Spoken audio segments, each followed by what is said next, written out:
नमस्कार साथियों, स्वागत है आपका अपने चैनल नितेश पांडे में।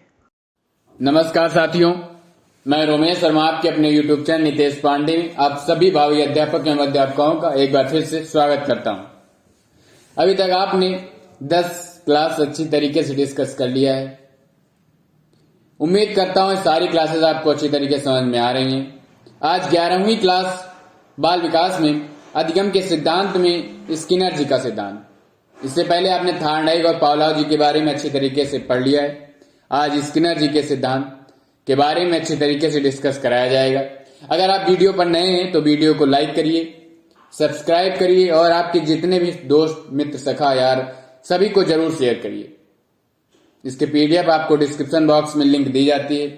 टेलीग्राम चैनल से जुड़ करके आप पीडीएफ को प्राप्त कर सकते हैं।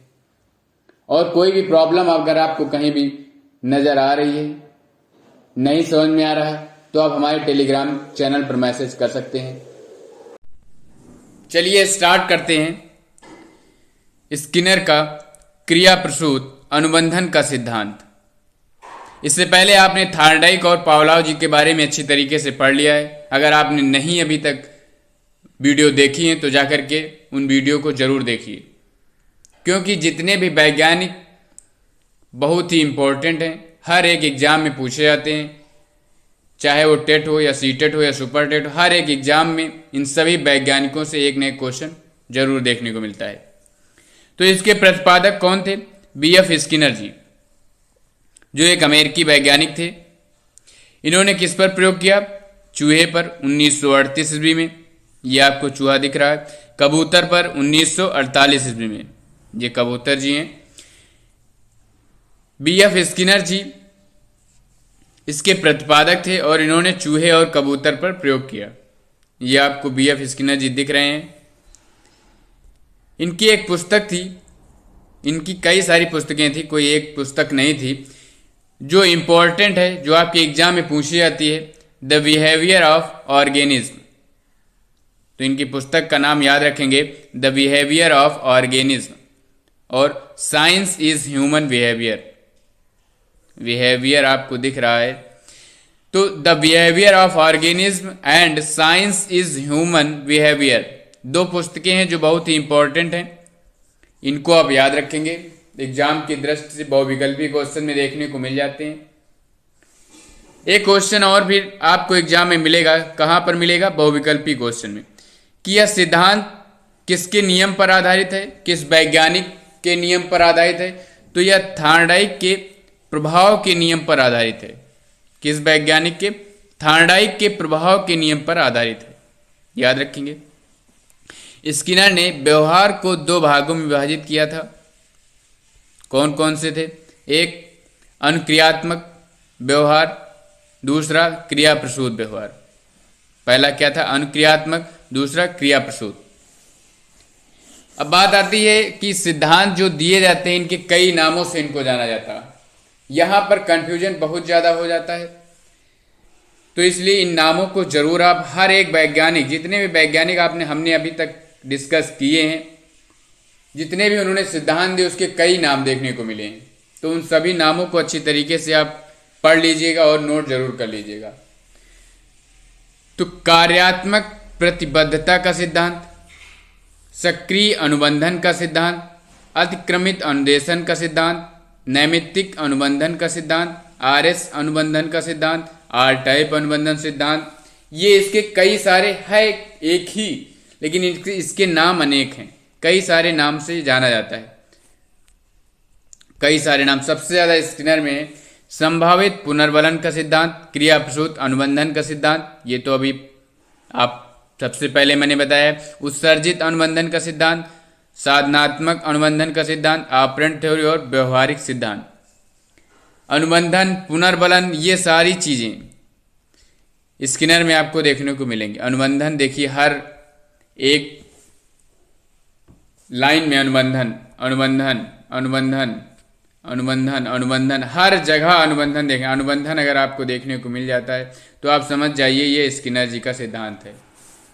कुछ ऐसी चीजें आप उसमें से निकालिए जिससे आपको बहुत ही कम पढ़ना पड़े। सॉलिड पढ़िए, जितना भी पढ़िए। अनुबंधन, पुनर्बलन, ये सब स्किनर से संबंधित है। पुनर्बलन का सिद्धांत हॉल जी ने दिया था, अभी आपको आगे बताया जाएगा, वो भी इंपॉर्टेंट है आपके लिए। उससे पहले अगर आपको वीडियो पसंद आ रही हो तो वीडियो को लाइक करिए, सब्सक्राइब करिए और शेयर करिए। फिर इनका प्रयोग, उस प्रयोग के बारे में डिस्कस करेंगे। पहले इनका प्रयोग देखते हैं क्या था।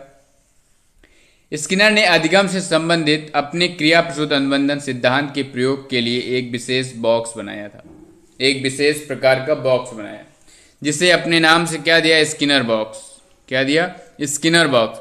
उसने चूहे को अपने प्रयोग का विषय बनाया। अभी हमने बताया उसने चूहे को अपने प्रयोग बनाया। अभी हमने जस्ट ऊपर बताया कि चूहा और कबूतर दो पर उन्होंने प्रयोग किया था, सफेद चूहा था। तो पहले प्रयोग को पढ़ लेते हैं, क्या बताया प्रयोग में। प्रयोग में क्या क्या था। एक बॉक्स में एक लीवर था, कोई बॉक्स था उसमें एक लीवर था, जिसके दबते ही खट की आवाज आती थी। लीवर का संबंध एक प्लेट से था जिसमें खाने का टुकड़ा आ जाता था। इस बॉक्स में चूहे को बंद कर दिया गया था। चूहा बंद किया तो भूखा होगा, भूखे चूहे को बंद किया। चूहा जैसे ही लीवर को दबाता था खट की आवाज होती और उसे खाना मिल जाता था। वह खाना उसकी क्रिया के लिए पुनर्बलन का कार्य करता था। इस प्रयोग में चूहा भूखा होने पर बॉक्स के लीवर को दबाता और उसे भोजन मिल जाता था। इसी आधार पर स्किनर ने कहा, यदि किसी क्रिया के बाद कोई बल प्रदान करने वाला उद्दीपक हो जाता है तो उस क्रिया की शक्ति में वृद्धि हो जाती है। समझेंगे आप। स्किनर जी ने क्या कहा, यदि कोई क्रिया है, वहां क्या क्रिया चल रही थी, लीवर दबाना। जो लीवर दबा रहा था चूहा, वहां उसकी क्रिया चल रही थी। उद्दीपक क्या था, भोजन, भोजन प्राप्त करता था, तो उससे क्या हो, शक्ति में वृद्धि होती थी। सिंपल सा है कि एक चूहा, भूखा चूहा क्या किया, स्किनर बॉक्स का निर्माण किया। पहले उन्होंने स्किनर बॉक्स तैयार किया, उसमें फिर भूखे चूहे को उन्होंने बंद कर दिया। अब भूखे चूहे को बंद करने के बाद उसमें क्या सिस्टम था कि एक ऐसा सिस्टम लगाया कि वह जैसे लीवर को दबाता था एक आवाज आती थी एक प्रकार की, और उसको खाना मिल जाता था। यह बार बार करता रहा और खाना खाता रहा। भूखा होता था, बॉक्स के लीवर को दबाता था और भोजन मिल जाता था। ये देखिए फिगर आपको दिख रहा है, ये देखिए लीवर है, लीवर दबाता है, आवाज़ होती है, स्पीकर लगा हुआ है। ये लीवर जैसे ही दबाता है तुरंत भोजन गिरता है और आवाज़ होती है और भोजन गिरता है और चूहा खा लेता है। समझ में आया? सिर्फ समझने प्रयोग जो भी, चाहे थार्डाइक का हो या पावलाव जी का हो, कोई भी वैज्ञानिक ने प्रयोग दिया उसको आप समझिए। फिगर से आप फिगर देखिए, आपके माइंड में फिगर सेट हो जाना चाहिए। उससे आप लिख सकते हैं कि उसमें एक आवाज़ लगी थी, वो जैसे लीवर को दबाता था खट की आवाज़ आती थी, भोजन प्राप्त हो जाता और खा लेता था। ये आपको समझना है, ना कि कहीं कोई प्रयोग इतनी जल्दी पूछा नहीं जाता है। 2 नंबर में कभी कभी पूछ लिया गया किसी भी सेट में कि स्किनर जी का प्रयोग बताइए। थार्डाइक और पावलाव जी इंपॉर्टेंट है, उनका प्रयोग बताइए। अभी आपको चिंपैंजी, सुल्तान बंदर का, उसका प्रयोग था। ये सारी चीज कुछ इंपॉर्टेंट वैज्ञानिक हैं। मैं अभी जब मैराथन क्लास लूँगा, जब इंपॉर्टेंट आपको बताऊंगा, तब उसमें सारी चीज़ें डिस्कस अच्छी तरीके से होंगी कि कौन से क्वेश्चन आपके एग्जाम के पर्पज से बहुत ही ज़्यादा इंपॉर्टेंट है, कौन से किस तरीके से क्या करना है, वो सारा चीज़ मैं आपको बताऊंगा। प्रयोग को आप सिर्फ माइंड में रखिए और उसको समझते रहिए। इन्होंने दूसरा प्रयोग किया था कबूतर पर, जो ज़्यादा इंपॉर्टेंट नहीं, बट समझने का प्रयास करिए कि हाँ क्या था कबूतर का प्रयोग। कोई पूछ ले तो आप बता सकते हैं कि कबूतर का प्रयोग क्या था। उन्होंने दूसरा प्रयोग किया, भूखे कबूतर को एक स्किनर बॉक्स में बंद कर दिया। कबूतर बॉक्स में शांत बैठा होता, लेकिन कुछ समय बाद बॉक्स में प्रकाश किया गया। प्रकाश होते ही कबूतर जगह जगह चोंच मारना प्रारंभ कर देता।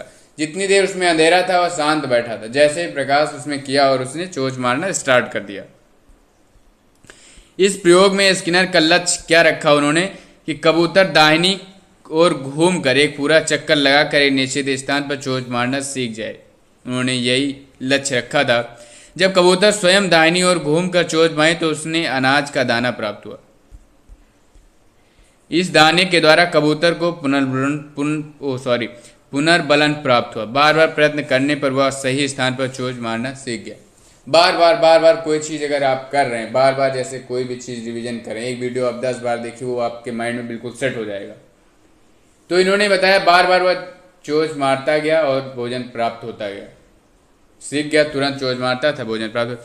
इस प्रयोग के पश्चात स्किनर ने यह स्पष्ट किया, दोनों प्रयोग स्किनर जी ने कर लिए, उसके बाद उन्होंने स्पष्ट क्या किया, यह कोई आवश्यक नहीं कि जब प्राणी की समझ कोई उद्दीपक प्रस्तुत हो तभी वह प्राणी अनुक्रिया करे। कोई जरूरी नहीं है, उन्होंने बताया कि कोई भी उद्दीपक, वहां पर उद्दीपक चूहे में क्या था, भोजन था, कोई जरूरी नहीं उद्दीपक प्रस्तुत हो तभी वह कोई अनुक्रिया करेगा। वातावरण में कुछ ऐसे भी प्राणी हैं जो हमेशा क्रियाशील रहते हैं और उनकी इसी क्रियाशीलता के फलस्वरूप उन्हें परिणामों या उद्दीपकों की प्राप्ति होती है। कोई जरूरी नहीं कि उद्दीपक की जरूरत ही पड़े तभी आप क्रियाशील होंगे। कुछ प्राणी ऐसे होते हैं जो परमानेंट हमेशा क्रियाशील रहते हैं।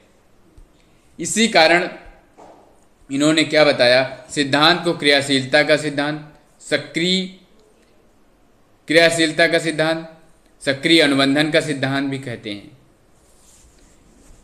ये चीज डबल बार हो गई है, ये इसी कारण सिद्धांत को क्रियाशीलता का सिद्धांत, सक्रिय अनुबंधन का सिद्धांत, इस सिद्धांत को RS टाइप थ्योरी भी कहा है। समझिए उन्होंने क्या बताया, कोई जरूरी नहीं कि उद्दीपक की जरूरत हो तभी आप अनुक्रिया करेंगे। बिना उद्दीपक के ही कुछ प्राणी ऐसे वातावरण पाए जाते हैं जो सक्रिय रहते हैं, परमानेंट क्रियाशील रहते हैं। इसीलिए इसको इन्होंने बताया, क्रियाशीलता का सिद्धांत बताया, सक्रिय अनुबंधन का सिद्धांत बताया, RS टाइप थ्योरी बताया। समझ में कि परमानेंट सक्रिय रहते हैं। स्किनर जी ने सीखने के क्षेत्र में पुनर्बलन को विशेष महत्व दिया। इस स्किनर जी ने पुनर्बलन को सीखने का राजमार्ग कहा। स्किनर का यह सिद्धांत अभिक्रमित अनुदेशन पर आधारित है। किस पर आधारित है? अभिक्रमित अनुदेशन पर आधारित है। ये आप याद रखेंगे, अभी इसके बारे में चर्चा की जाएगी। अभिक्रमित अनुदेशन और पुनर्बलन दोनों के बारे में अच्छी तरीके से डिस्कस होगा, क्योंकि इससे आपको क्वेश्चन एक न एक देखने को जरूर मिलेगा। अब कबूतर का प्रयोग किया था, उसका फिगर तो देखना जरूरी है। ये देखिए फिगर, लाइट की लगी हुई, फूड यहाँ पर आता है, गिरता है, और ये रेड और ग्रीन लाइटें लगी थी, और ये पूरा चैम्बर इसका बना हुआ है। आसानी से आप फिगर समझ लीजिए। फिर चलते हैं, अगर इन्होंने बताया तो इसका उपयोगिता मेन क्या होता है। अगर हम पढ़ रहे हैं कोई चीज़ तो इसका उपयोग कहाँ पर, क्यों पढ़ रहे हैं भाई, कोई तो उपयोग होगा तभी तो पढ़ रहे हैं। तो इसकी शिक्षा में क्या उपयोगिता है।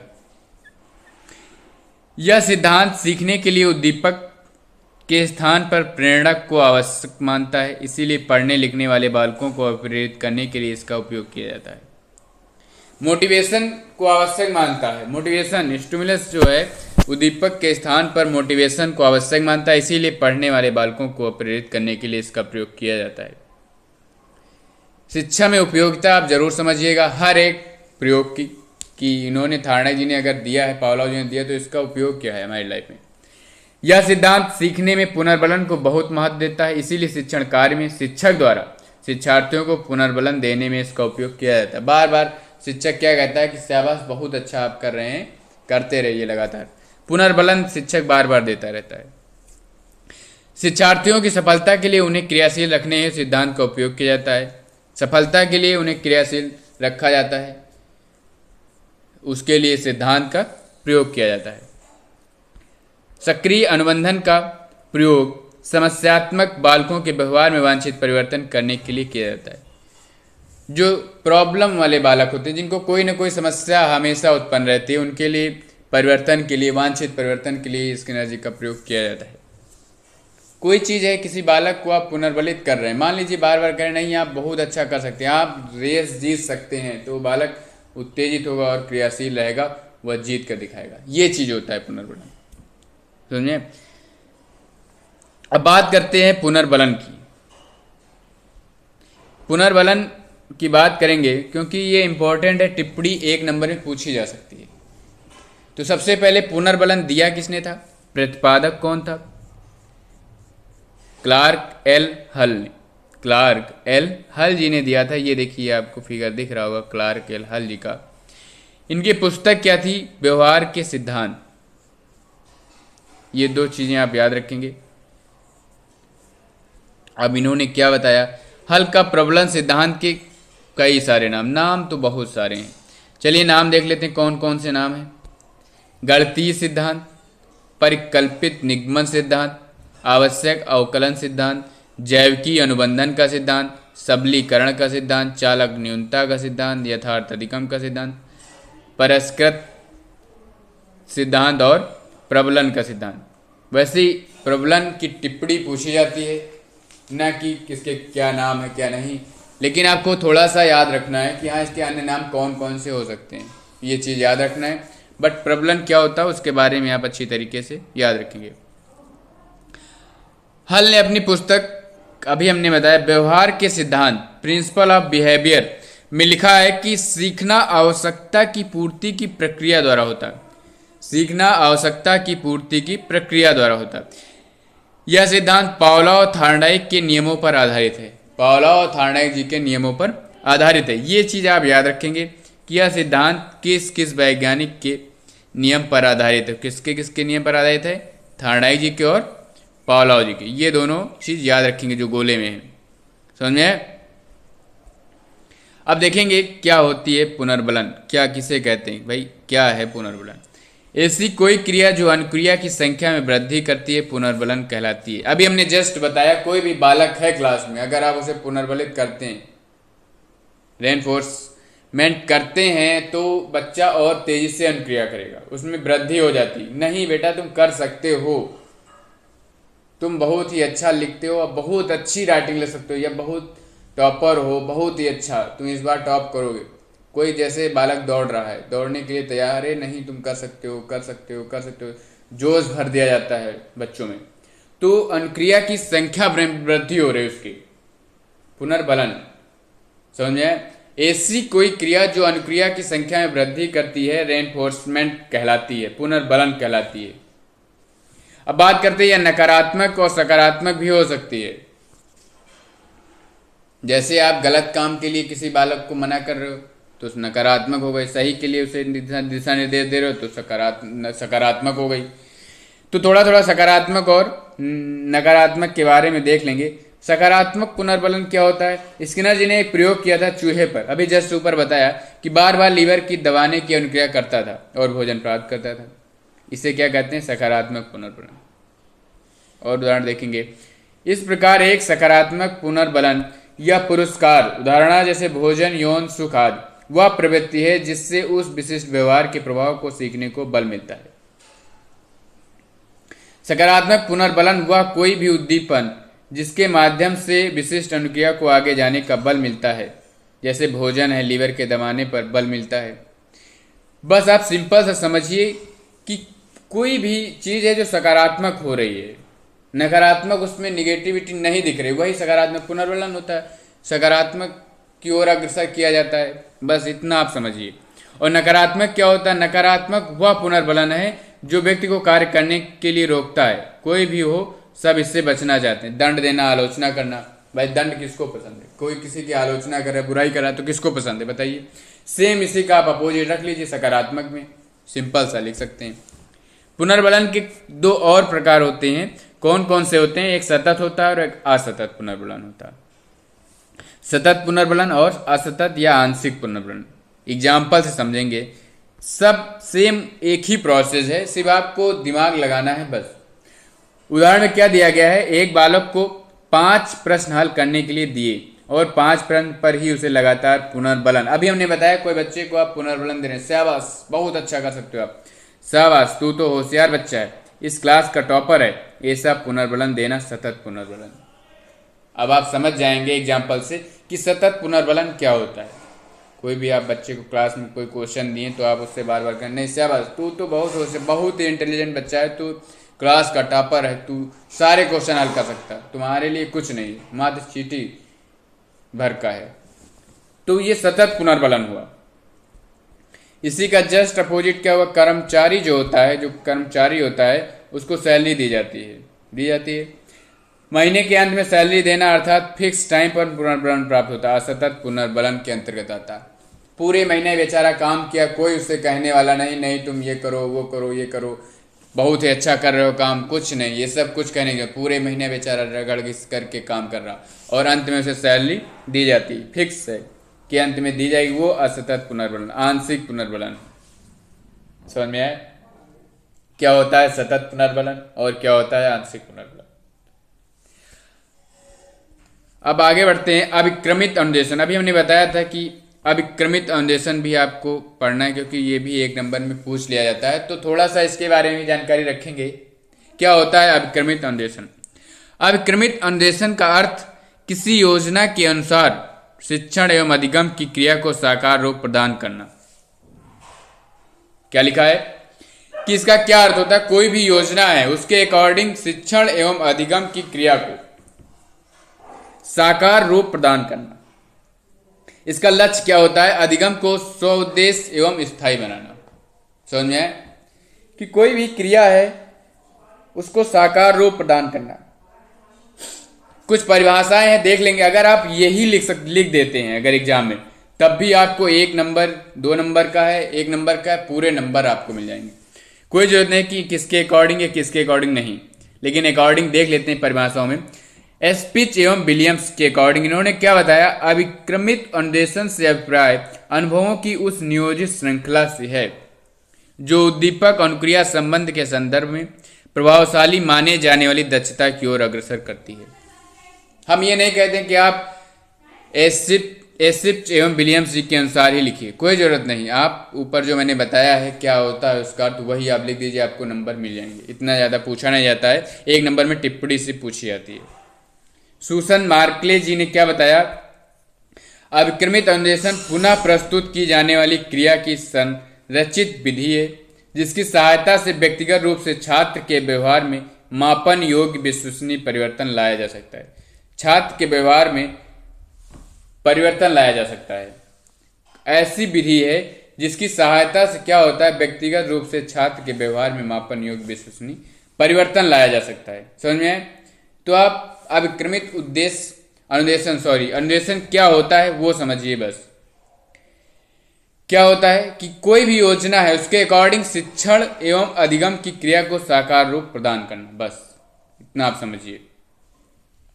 फिर आता है अभिक्रमित अनुदेशन के प्रकार। एक होता है रेखी, दूसरा होता है साखी, और तीसरा क्या होता है? मैथड्स। तीनों के बारे में देखेंगे थोड़ा थोड़ा।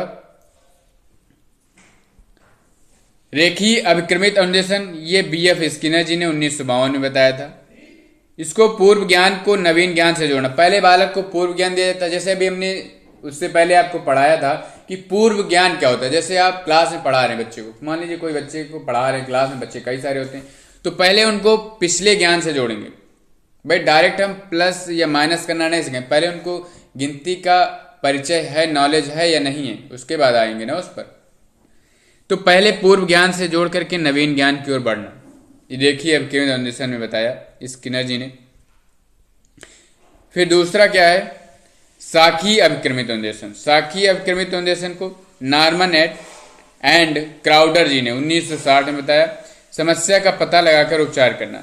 अब क्लास में आप पढ़ा रहे हैं, किसी बच्चे को समस्या है, कैसे आप जानेंगे? पहले उसकी समस्या को पहले परखेंगे, जानेंगे क्या समस्या है, पहले समस्या को जानेंगे, फिर उसका उपचार करेंगे कि कैसे उस समस्या को सुधारा जा सकता है। इसलिए मैं बार बार कहता हूं, अगर आपको कोई भी प्रॉब्लम, कहीं भी कोई भी प्रॉब्लम अगर दिख रही है तो आप जरूर कमेंट बॉक्स में कमेंट करिए, मैं आपकी प्रॉब्लम सॉल्व करूंगा, तुरंत अच्छी तरीके से समझाऊंगा, बिल्कुल आपको समझ में आ जाए, चाहे जैसे भी। तीसरा पॉइंट क्या है? मैथमेटिक्स अभिक्रमित अनुदेशन। थॉमस एफ गिलबर्ट जी ने 1962 में दिया। पाठ्यक्रम पर जोर दिया। इन्होंने पाठ्यक्रम पर जोर दिया कि पाठ्यक्रम मेन होता है। जैसे मैं यहाँ चैप्टर पढ़ा रहा हूँ, इससे पहले मैंने आपको सारा विषय वस्तु पाठ्यक्रम बताया, उसके बाद मैं यहाँ तक पहुँचा हूँ। तो पाठ्यक्रम पर इन्होंने जोर दिया। इसमें इंपॉर्टेंट क्या है कि सबसे पहले आप तीनों को जानिए कि किसने किसने दिया, थोड़ा थोड़ा जानिए। इसमें पूर्व ज्ञान को नवीन ज्ञान से जोड़ा जाता है, समस्या का पता लगाया जाता है, इसमें पाठ्यक्रम पर जोर दिया। इस तीनों चीजें थोड़ा थोड़ा है, आप जान जाएंगे। तो अभिक्रमित अनुदेशन पर टिप्पणी पूछी जाती है 1 नंबर में। पुनर्बलन भी 1 नंबर में टिप्पणी पूछी जाती, किसने दिया, ये चीज आप याद रखेंगे। और स्किनर जी का प्रयोग माइंड में रखेंगे, किस पर किया, ये इंपॉर्टेंट। अभी आप ट्रिक आपको बताऊंगा, ये ट्रिक लिखी हुई है, चलिए देख लेते हैं ट्रिक। थॉर्नडाइक की बिल्ली छोटी सी भूल, पावलाव का कुत्ता क्लासिकल कूल, स्किनर का चूहा करे क्रिया प्रसूत। ये तीनों आप अच्छी तरीके से पढ़ लिए, हम उम्मीद है आप भूलेंगे नहीं। अब कोहलर के बंदर को आई सूझ, ये आपको बाकी है अभी। तो ये तीनों अच्छी तरीके से आप पढ़ लिए। पावलोव जी ने कुत्ते पर, स्किनर जी ने चूहे और कबूतर पर, थार्डाई जी ने बिल्ली पर। इन्होंने भूल का सिद्धांत दिया, क्लासिकल अनुबंधन का सिद्धांत दिया, क्रिया प्रशोध का सिद्धांत दिया। ये सिंपल से, चाहे आप ये पढ़ लीजिए कि पावलोव ने कुत्ता छोड़ा थार्डाई की बिल्ली पर, स्किनर का चूहा मर गया कोहलर के चिंपांजी पर, सुल्तान नाम का बंदर था। समझ में? ये आप ट्रिक अच्छी तरीके से याद कर लीजिए। कहीं भी कोई भी प्रॉब्लम आपको आ रही है तो आप कमेंट बॉक्स में कमेंट करके ज़रूर हमें बताइए कैसी आपको वीडियो लगी, कौन सा टॉपिक बहुत ही अच्छी तरीके से समझ में आया, कौन सा नहीं आया, क्या प्रॉब्लम है, कौन सा चीज़ जो आपको बेहद पसंद आया। ये सारी चीज़ें आपको कमेंट बॉक्स में कमेंट करना चाहिए, लेकिन नहीं करते आप लोग। चलिए, वीडियो पसंद आई हो तो वीडियो को लाइक करिए, शेयर करिए और सब्सक्राइब जरूर करिए। मिलते हैं अगली वीडियो में, तब तक के लिए धन्यवाद।